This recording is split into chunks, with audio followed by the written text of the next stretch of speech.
नमस्कार, आप देख रहे हैं न्यूज़ सब तक। इससे पहले हमने आपसे वादा किया था कि कृषि कानूनों के बारे में हम चर्चा करेंगे। आज उसी के विषय में चर्चा करेंगे और आज हमारे साथ आप बने रहें, क्योंकि कृषि कानून लगातार जिस तरह से आप देख रहे हैं कि पूरे भारतवर्ष में खास करके अगर किसान की अगर बात करें तो किसान लगातार धरना प्रदर्शन, रैली, जनसंपर्क तमाम चीज़ों के साथ अपनी बातों पर अड़े हैं और तीनों कानूनों को लेकर के किसान मौजूदा स्थिति में अभी आप जिस तरह से देखा कि मुजफ्फरनगर में किसान जो है बहुत बड़ी महासभा कर रहे थे और कई जगह जगह और आज भी तकरीबन 9 महीने हो चुके हैं, लेकिन अब इस विषय पर चर्चा करना बहुत ज़रूरी है और आज मैं इसी विषय पर चर्चा कर रहा हूँ, कानूनों को लेकर के। आखिर किसान क्यों परेशान है और तीनों कानूनों को किसान क्यों मानना नहीं चाहते हैं, या यूँ कहें कि तीनों कानूनों से किसान क्यों नाराज़ हैं, इसकी चर्चा करेंगे। आप हमारे साथ बने रहिए। पहला है कृषक उपज व्यापार और वाणिज्य संवर्धन सरलीकरण विधेयक 2020। इसमें सरकार का कहना है कि किसानों की उपज को बेचने के लिए विकल्पों को बढ़ाना चाहती है।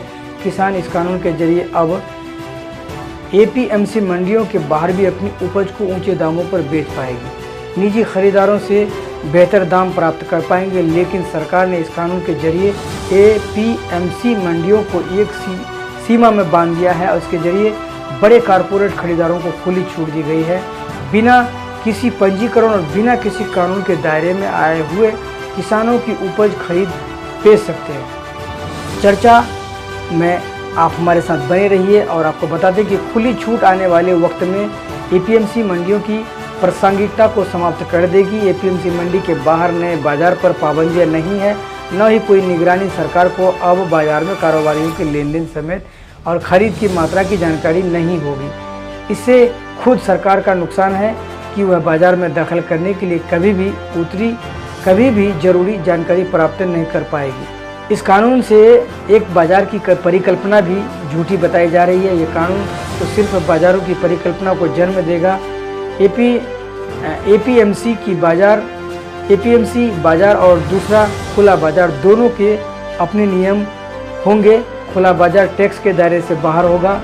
सरकार कह रही कि हम मंडियों में सुधार के लिए कानून लेकर आए हैं, लेकिन सच तो यह है कि कानून में कहीं भी मंडियों की समस्याओं के सुधार का जिक्र नहीं है। यह तर्क और तथ्य बिल्कुल सही है कि मंडी में 5 आड़ती मिलकर किसान की फसल तय करते थे। किसानों को परेशानी होती थी, लेकिन किसानों में कहीं भी इस व्यवस्था को ठीक करने की बात नहीं कही गई है। मंडी में व्यवस्था कमियां थी, बिल्कुल ठीक तर्क है। किसान भी कह रहे हैं कमियों को अगर है तो ठीक करें। मंडियों में किसान इंतजार इसलिए भी करता है क्योंकि पर्याप्त संख्या में मंडियां नहीं है। आप नई मंडियां बनाएं। नियम के अनुसार हर 5 किलोमीटर के रेडियस में एक मंडी। अभी वर्तमान में देश में कुल 7,000 मंडियां हैं, लेकिन ज़रूरत है 42,000 मंडियों की। अब इसका निर्माण करें। कम से कम हर किसान की पहुंच एक मंडी तक हो। और संसद में लाखों कमियां हैं। क्या सुधार के नाम पर यहाँ भी समांतर निजी संसद बनाई जा सकती है? फिर किसानों के साथ ऐसा क्यों? ऐसा वेबसाइट ने लिखा है, इकोनॉमिक टाइम्स ने लिखा है। और दूसरा कानून है, आपको बता दें कि दूसरा है कृषि सशक्तिकरण और संरक्षण कीमत आश्वासन और सेवा करार विधेयक 2020। इस कानून के संदर्भ में सरकार का कहना है कि वह किसानों और निजी कंपनियों के बीच में समझौते वाली खेती का रास्ता खोल रही है।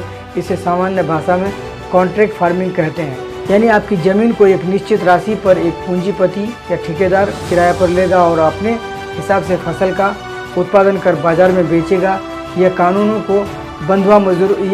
तो किसानों को बंधुआ मजदूर बनाने की शुरुआत जैसी है। चलिए हम मान लेते हैं कि देश के कुछ किसान कॉन्ट्रैक्ट फार्मिंग चाहते हैं, लेकिन कानून में किसानों को दोयम दर्जे का बना कर रखा है। सबसे अधिक कमज़ोर तो किसानों को कॉन्ट्रैक्ट फार्मिंग में किसान और ठेकेदारों के बीच में विवाद निस्तारण के संदर्भ में विवाद की स्थिति में जो निस्तारण समिति बनेगी उसमें दोनों पक्षों के लोगों को रखा तो जाएगा, लेकिन हमें यह भी ध्यान रखना होगा कि पूंजीपति से भरा हुआ इंसान उस समिति में महंगे से महंगा वकील बिठा सकता है और फिर किसान उसे जवाब नहीं दे पाएगा। इस देश के अधिकतर किसान तो कॉन्ट्रैक्ट फार्मिंग पढ़ नहीं पाएंगे। तीसरा कृषि कानून है आवश्यक वस्तु संशोधन विधेयक 2020। यह न सिर्फ किसानों के लिए है बल्कि आम जन के लिए भी खतरनाक है। अब कृषि उपज जुटाने की कोई सीमा नहीं होगी। उपज जमा करने के लिए निजी निवेश को छूट होगी। सरकार को पता नहीं चलेगा कि किसके पास कितना स्टॉक है और कहाँ खुली छूट है। ये तो जमाखोरी और कालाबाजारी को कानूनी मान्यता देने जैसा है। सरकार कानून में साफ लिखती है कि वह सिर्फ युद्ध या भूखमरी या किसी भी विषम परिस्थिति में रेगुलेट करेगी। सिर्फ 2 कैटेगरी में 50% हॉर्टिकल्चर और 100% नॉन पेरिसेबल के दाम बढ़ने पर रेगुलेट करेगी नहीं, बल्कि कर सकती है की बात कही गई है। सरकार कह रही है कि इससे आम किसानों को फायदा ही तो है, वह सही दाम होने पर अपनी उपज बेचेंगे। लेकिन यहाँ मूल सवाल यह है कि देश के कितने किसानों के पास भंडारण की सुविधा है और हमारे यहाँ 80% छोटे और मझोले किसान हैं। तो ये है चर्चा। हमने बताया आपको जिस तरह से तीनों कृषि कानूनों के बारे में, तीनों कृषि कानून को लेकर के जिस तरह से आंदोलन है देश में 9 महीने हो चुके हैं। आप जिस तरह से देखा है कि इन 9 महीनों के अंदर 9 महीने से ज़्यादा हो चुके हैं, लेकिन इन 9 महीनों के अंदर में न जाने कितने किसानों की मौतें हुई है और कितने मौसम इनके ऊपर से गुजर चुके हैं।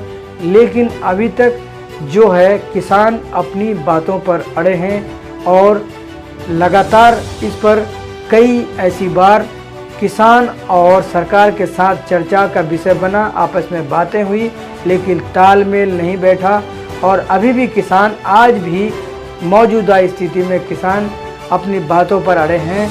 और आने वाला समय में देखना होगा कि क्या इसका प्रतिक्रिया, इसका क्या उत्तर निकलता है या क्या इसका हल निकलता है। तो इस पर भी हम चर्चा करेंगे, लेकिन आप हमारे साथ बने रहें अगले वीडियो तक और हमारे चैनल को लाइक और सब्सक्राइब जरूर करें। कोई शिकायत हो तो कमेंट बॉक्स में ज़रूर लिखें। इसी के साथ नमस्कार, जय हिंद।